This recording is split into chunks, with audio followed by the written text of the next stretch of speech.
ಅವರು ಹೇಳಿದರು, ನೀವು ಡಿವಿಯೇಷನ್ ಮಾಡ್ತೀರಾ, ಆಯಿತಾ, ಯಾವ್ದು ಕೇಳಿದ್ರೆ ಧರ್ಮ ಅಂತೀರಾ, ಜನರಲ್ಲಾಗೆ ಫೋಕಸ್ ಮಾಡ್ತೀರಾ ಅಂತ ಹೇಳ್ತೀವಿ ಸಂತೋಷ್ ಲಾಡ್ ಅವರು. ಡಿವಿಯೇಟ್ ಮಾಡೋದೇ ನಿಮ್ಮ ಸ್ಟ್ರಾಟಜಿನಾ? ನೋ, ನಮಗೆ ಡಿಬೇಟ್ ಮಾಡೋಂಥ ಉದ್ದೇಶನೇ ಇಲ್ಲ. ನೇರವಾಗಿ ಆ ಪ್ರಶ್ನೆಗೆ ಉತ್ತರ ಕೊಡುವಂಥದ್ದು, ಭಾಳ ಸ್ಪಷ್ಟವಾಗಿ ಕೊಡುವಂಥದ್ದು, ಜನಪರವಾಗಿ ಏನು ಕೆಲಸ ಮಾಡಿ ನೇರವಾಗಿ ಕೊಟ್ರಾ ಸರ್? ಅಲ್ಲಿ ನಿಮಗೆ ಕೇಳಿಸ್ಕೊಂಡ್ರಲ್ಲ, ಇಲ್ಲಿವರೆಗೆ ನೀವೇ ಕೇಳಿಸ್ಕೊಂಡ್ರಿ. ಯಾವ್ದು ನೇರವಾಗಿ ಕೊಟ್ಟರೆ ಯಾವ್ದು ನೇರವಾಗಿಲ್ಲ ನೀವೇ ಕೇಳಿಸ್ಕೊಂಡ್ರಿ. ನಾನೇನು ಮಾಡಲಿ ಹೇಳ್ರಿ?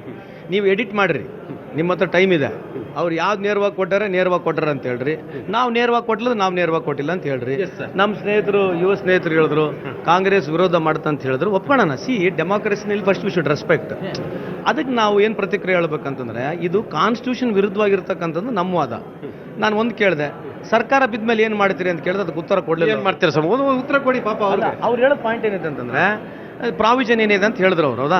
ಪ್ರಾವಿಷನ್ ನೀವು ಅಲ್ಲಿಗೆ ಇನ್ನೊಂದು ಪ್ರಶ್ನೆ ಕೇಳಿದ್ರಿ, either it would be president rule, if not then what is going to be there. Governor president rule ಆಗ್ಬೇಕನ್ನೋದು. ಡೆಫಿನೆಟ್ಲಿ ಪ್ರೆಸಿಡೆಂಟ್ ರೂಲ್ ಆದರೆ ಅದನ್ನು ಕಾನ್ಸ್ಟಿಟ್ಯೂಷನ್ ವಿರುದ್ಧವಾಗಿರ್ತಕ್ಕಂಥದ್ದೇ. Because after 6 months you have to fight elections. ಈಗ ಇವ್ರಿಗೇನೋ ಲಾಭ ಆಗುತ್ತೆ ಸರ್. ಈಗ ನಿಮ್ಮದು ಅವ್ರು ಏನಾದ್ರು ಒಂದು ವೇಳೆ ಮಸೂದೆ ತಂದು JPC ತಂದು ಅದು ಆಯಿತು, ಆದಮೇಲೆ 28ಕ್ಕೆ ನಿಮ್ಮದು ಸರ್ಕಾರ ಮುಗಿಯುತ್ತೆ, ಇನ್ನು 1 ವರ್ಷ ಇರುತ್ತೆ, ಮತ್ತೆ ನೀವು 1 ವರ್ಷ ಮುಂದುವರ್ಷ, ಅದು ಮತ್ತೆ ಕಾನ್ಸ್ಟಿಟ್ಯೂಷನ್ ಕ್ರೈಸಿಸ್ ಆಗುತ್ತೆ. ನಾನು ಅದೇ ಹೇಳ್ತಿರೋದು, ನಾವು ಫ್ರೆಂಡ್ಸ್ ಆಗಿದ್ದೀವಿ. ವಾದ BJP ಕಾಂಗ್ರೆಸ್ ಲಾಭ ಅಲ್ಲ, ದೇಶದ ಲಾಭ ಆಗಬೇಕು.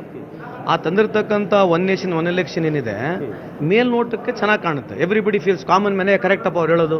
ಒನ್ ನೇಷನ್ ಒನ್ ಎಲೆಕ್ಷನ್ ಆದರೆ ಹಂಗಿಂಗ್ ಅಂತ ಹೇಳ್ತಾರೆ. ಬಟ್ ಪ್ರಾಕ್ಟಿಕಲಿ ಮಾತಾಡಿದಾಗ ಅದು ರಾಜಕೀಯ ಉದ್ದೇಶದಿಂದ ಮಾತಾಡ್ತಿಲ್ಲ, ಕಾನ್ಸ್ಟಿಟ್ಯೂಷನ್ ಉದ್ದೇಶದ ಒಂದು. ಕಾನ್ಸ್ಟಿಟ್ಯೂಷನ್ ಆ ಥರ ಇಲ್ಲ ಅಮೆಂಡ್ಮೆಂಟ್ ತರಬೇಕು ಒಂದು. ಎರಡನೇದು ಇಂಪ್ರಾಕ್ಟಿಕಲ್ ಆಗುತ್ತೆ. ಯಾಕೆ ಇಂಪ್ರಾಕ್ಟಿಕಲ್ ಆಗುತ್ತೆ? ನಮ್ಮದೇ ಸರ್ಕಾರ ಇದೆ, ನಮ್ಮ ಸರ್ಕಾರ ಬಿತ್ತು. BJP ಸರ್ಕಾರ ಆಡಳಿತದಲ್ಲಿ ಬಿದ್ದರೆ ಅವಾಗ ಏನು ಮಾಡ್ತೀರಿ? BJP ಸರ್ಕಾರ ಬಿದ್ದರೆ ಏನು ಮಾಡ್ತೀರಾ ಸರ್? ಮತ್ತೆ ಸರ್ಕಾರ ಅದಕ್ಕೆಲ್ಲ ಪರಿಹಾರ ಇದೆ. ಪರಿಹಾರ ಇಲ್ದೇನೆ ಏನು ಮಾಡಿಲ್ಲ. ಅದೇ ಪರಿಹಾರ ಎಲೆಕ್ಷನ್ ಇರುತ್ತೆ. ಹಂಗಲ್ಲ ಪರಿಹಾರ ನಿಮಗೆ ಒನ್ ನೇಷನ್ ಒನ್ ಎಲೆಕ್ಷನ್ ಏನು ಅಲ್ಲಿಗೆ ನೋಡಿ, ರಿಮೈನಿಂಗ್ ಪೀರಿಯಡ್ ಏನಾರ ಸರ್ಕಾರಗಳು ಬಿದ್ದಾಗ ರಿಮೈನಿಂಗ್ ಪೀರಿಯಡ್ಗೆ ಹೇಗೆ ಮಾಡಬೇಕು ಅಂತ ಎಲ್ಲ ಆಲ್ಟರ್ನೇಟಿವ್ಸ್ ಇರ್ತದೆ, ಪ್ರಪೋಸಲ್ ಇದೆ. ಅದನ್ನೆಲ್ಲ ಈಗ ಏನು ಪ್ಲೇಸ್ ಮಾಡ್ತಿದ್ದಾರೆ. ಈಗ ಪ್ರಪೋಸಲ್ ಏನಿದೆ ಬಂದಾಗ್ತಾನೆ ನಾನು ಮಾತಾಡ್ತೀನಿ. ಅದಕ್ಕೆ ಹೇಳೋದು, ಅವರಲ್ಲಿ ಸದ್ಯದಲ್ಲಿ ಕ್ಲಾರಿಟಿ ಇಲ್ಲ ಅಂತ ಅರ್ಥ ಆಗಿದೆ. ಇರಲಿ, ದಟ್ಸ್ ಓಕೆ, ದಟ್ ಹ್ಯಾಪನ್ಸ್. ಯಾಕಂದ್ರೆ ಬಿಲ್ಲು ಡಿಬೇಟಿಗೆ ಬಂದಿಲ್ಲ. ಈ ಫಾರ್ಮ್ ಬಿಲ್ ಬಂತಲ್ಲ, ಅಗ್ರಿಕಲ್ಚರ್ ಬಿಲ್ಲು ಡಿಬೇಟಿಗೆ ಬಂದಲ್ಲ, ಈ ಬಿಲ್ಲು ಡಿಬೇಟಿಗೆ ಬಂದಲ್ಲ. ಬರಲಿ, ಬಿಲ್ ಡಿಬೇಟಿಗೆ ಬಂದ್ಮೇಲೆ ಆಸ್ ಎ ರೈಟ್ಲಿ ಸೆಟ್ ಜನಕ್ಕೆ ನಮ್ಮ ಮನವರಿಕೆ ಆಗ್ತಕ್ಕಂಥ ಎರಡೇ ಉಳಿದಿರೋದು. ವಾಟ್ ಹ್ಯಾಪನ್ಸ್, ಕೇಂದ್ರ ಸರ್ಕಾರನೇ ಬಿದ್ದರೆ ಏನು ಮಾಡ್ಬೇಕು? ಅವಾಗ ರಿಎಲೆಕ್ಷನ್ ಹೋಗಲೇಬೇಕು. ಸೊ ರಿಎಲೆಕ್ಷನ್ ಅನ್ನೋ ಪದ ಬಂದಮೇಲೆ one nation one election defeat ಖತಮ್ ಆಗುತ್ತೆ. ಎರಡನೇದು, ಇಲ್ಲ ನಾವು 5 ವರ್ಷಕ್ಕೊಂದ್ಸಲಿ ಮಾಡೇ ಮಾಡ್ತೀವಿ, ಎಷ್ಟೇ ಸರ್ಕಾರಗಳು ಬರಲಿ, ಆ ಪೀರಿಯಡ್ಗೆ ಮಾತ್ರ ಇನ್ನೊಂದ್ಸಲಿ ಚುನಾವಣೆ ನಡೀಬೇಕಂದ್ರೆ ಕೂಡ ಡಿಫಿಟ್ ಆಯಿತು. ಕಾನ್ಸ್ಟಿಟ್ಯೂಷನ್ ಅಲ್ಲಿ ಕೂಡ ಪ್ರಾವಿಷನ್ ಇಲ್ಲ. ಖತಮ್ ಅಂತ ಹೆಂಗಾಗುತ್ತೆ ನೋಡಿ. ಇಡೀ ದೇಶದಲ್ಲಿ ಜನರಲ್ ಎಲೆಕ್ಷನ್ ನಡೆದಬೇಕಾದ್ರೆ, ಜನರಲ್ ಎಲೆಕ್ಷನ್ ಅಂತ ನಡೆದಾಗ ಒಂದು ಏಕಕಾಲದಲ್ಲಿ ನಡಿಬೇಕು ಅನ್ನೋಂಥದ್ದು. ಇಂಥದ್ದು ಕಷ್ಟ. ಯಾವ್ದಾರ ಪರಿಸ್ಥಿತಿ ಸಾಮಾನ್ಯವಾಗಿ ಯಾವುದೇ ಸರ್ಕಾರ ಬೀಳುತ್ತೆ, ಅಲ್ಪ ಇದರಲ್ಲಿ ಇರ್ತದೆ, ಬೀಳುತ್ತೆ ಅಂತ ಯಾರು ಬಯಸಿರಲ್ಲ. ಆ ಪೂರ್ಣಾವಧಿಗೆ ಸರ್ಕಾರಗಳು ಬರುವಂಥದ್ದು ಇರ್ತದೆ. ಯಾವುದೋ ಅಂತ ಅನಿವಾರ್ಯ ಆಪರೇಷನ್ ಕಾಂಗ್ರೆಸ್ ಆಯಿತು, ಆಪರೇಷನ್ ಕಮಲ ಮಾಡಿದಾಗ ಅನಿವಾರ್ಯ ಪರಿಸ್ಥಿತಿ ನಿರ್ಮಾಣ ಆಗಿ ಯಾವುದೇ ಒಂದು ಸರ್ಕಾರ ಬಿದ್ದೋದಾಗ ಅಂತ ವರ್ಸ್ಟ್ ಸಿಚುಯೇಷನ್ ಅಲ್ಲಿ ಬರುವಂಥದ್ದು ರಿಎಲೆಕ್ಷನ್ ಅಂದ್ರೆ ಪಾಸಿಬಿಲಿಟಿ ಇರ್ಬೋದು. ಪಾಸಿಬಿಲಿಟಿ ರಿಎಲೆಕ್ಷನ್ ಬರುತ್ತೆ. ಅದು ಬಿಟ್ಟರೆ ಬೇರೆ ಇನ್ನೇನಿದೆ? ಮೊನ್ನೆ ತೆಲಂಗಾಣದ ಎಲೆಕ್ಷನ್ ನಡೀತು. ಇಡೀ ತೆಲಂಗಾಣ ಎಲೆಕ್ಷನ್ ನಡೀತೆ ನಮ್ಮ ಸರ್ಕಾರದವರು DKC ಅಂಡ್ ಟೀಮ್ ಅದಲ್ವಾ? ಆ ಥರ ಜನ ಓಟ್ ಹಾಕಿಲ್ಲ. ನಾನು ಹೇಳ್ತೀನಿ ಕೇಳಿ, ಈ ಥರ ಪರಿಸ್ಥಿತಿ ಬಂದಾಗ ಇವರು ಬ್ಯುಸಿ ಇರ್ತಾರೆ.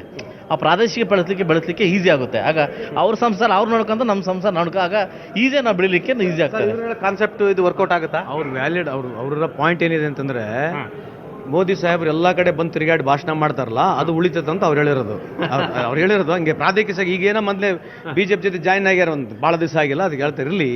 Purpose is not that. ಏನಂದ್ರೆ ಇಲ್ಲಿದ್ ATM ಎಲ್ಲ ಅಲ್ಲಿಗೆ ಟ್ರಾನ್ಸ್ಫರ್ ಆಗುತ್ತೆ, ಇಲ್ಲಿ ರಿಸೋರ್ಸ್ ಟ್ರಾನ್ಸ್ಫರ್ ಆಗುತ್ತೆ. ಅಲ್ಲ, ಅವ್ರು ಹೇಳಿದ್ದು ಈಗ ಅವರು ಅದೇ ಹೇಳ್ತಿರಲ್ಲ.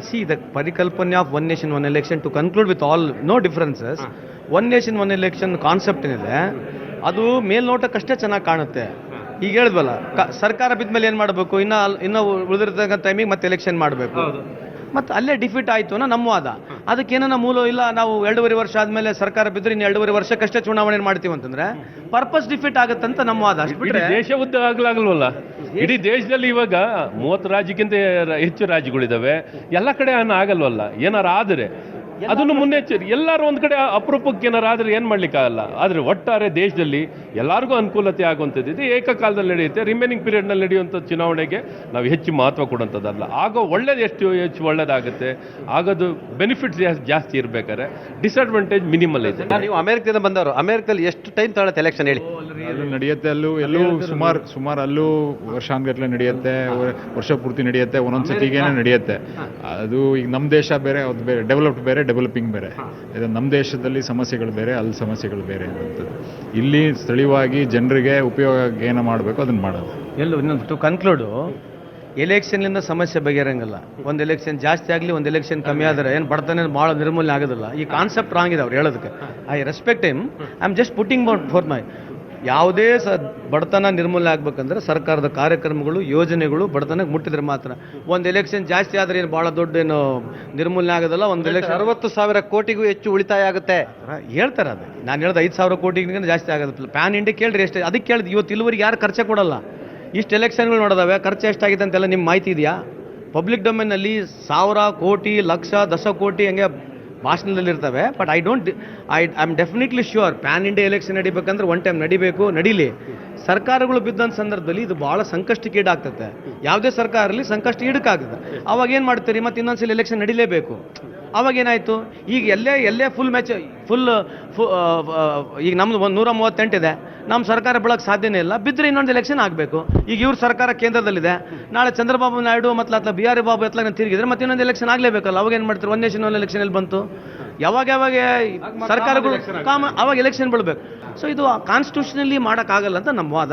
ನೋಡೋಣ ಮುಂದೆ ಬರ್ತದೆ. ನೋಡಿ, ಬಹಳ ಮುಖ್ಯವಾಗಿ ನೋಡಿ, ಕೇಂದ್ರ ಮತ್ತು ರಾಜ್ಯ ಸರ್ಕಾರಗಳು ಒಂದೇ ಅವಧಿಯಲ್ಲಿ ಪ್ರಾರಂಭ ಆಗಿ ಒಂದೇ ಅವಧಿನಲ್ಲಿ ನಡೆದರೆ ಅಲ್ಲಿ ಪ್ರೋಗ್ರಾಮ್ಸ್, ಇಲ್ಲಿ ಪ್ರೋಗ್ರಾಮ್ಸ್, ಕೋರ್ಡಿನೇಷನ್. ಭಾರತ ಸರ್ಕಾರ ಏನೇ ಪ್ರೋಗ್ರಾಮ್ ಪಾಲಿಸಿ ಮಾಡಿದ್ರು ಇಂಪ್ಲಿಮೆಂಟೇಷನ್ ಆಗೋದು ರಾಜ್ಯ ಸರ್ಕಾರಗಳ ಮೂಲಕ. ಸೊ ಹಾಗಾಗಿ ಅಲ್ಲ ಇವಾಗ ಕೇಂದ್ರ ಸರ್ಕಾರದ ಟೆನ್ಯೂರು, ರಾಜ್ಯ ಸರ್ಕಾರ ಟೆನ್ಯೂರು ಎರಡೂ ಸಿಂಕರ್ನೈಸ್ ಆಗೋ ಮೂಲಕ ದೇಶದಲ್ಲಿ ಒಂದು ಸಿಂಕರ್ನಿ ಬರುತ್ತೆ, ಅಲೈನ್ಮೆಂಟ್ ಬರುತ್ತೆ, ಮತ್ತು ಪ್ರೋಗ್ರಾಮ್ ಡೆಲಿವರಿ ಆಗುತ್ತೆ. ಇಂಪ್ಲಿಮೆಂಟೇಷನ್ ರಾಜ್ಯ ಸರ್ಕಾರದಿಂದ ಆಗುತ್ತೆ.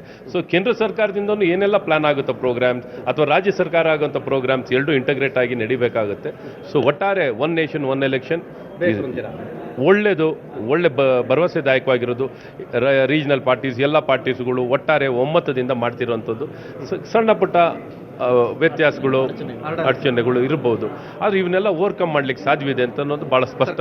ಸಮೃದ್ಧಿ ಮಂಜಾತ್ರ ಖಂಡಿತವಾಗ್ಲೂ ಒಂದು ಎಲೆಕ್ಷನ್ ಬರೋದ್ರಿಂದ ಒಂದು ಯೋಜನೆ ಅನುಷ್ಠಾನ ತಂದರೆ, ಒಂದು ಸಿಸ್ಟಮ್ ಮಾಡಿಫಿಕೇಶನ್ ಮಾಡಿದ್ರೆ ಖಂಡಿತವಾಗ್ಲೂ ಜನಕ್ಕೆ ಹೆಲ್ಪ್ ಆಗುತ್ತೆ ಅನ್ನೋದು ಜನದ ರಿವ್ಯೂಸ್ ಇದೆ, ಒಂದು ವಿದ್ಯಾವಂತ ರಿವ್ಯೂಸ್ ಇದೆ.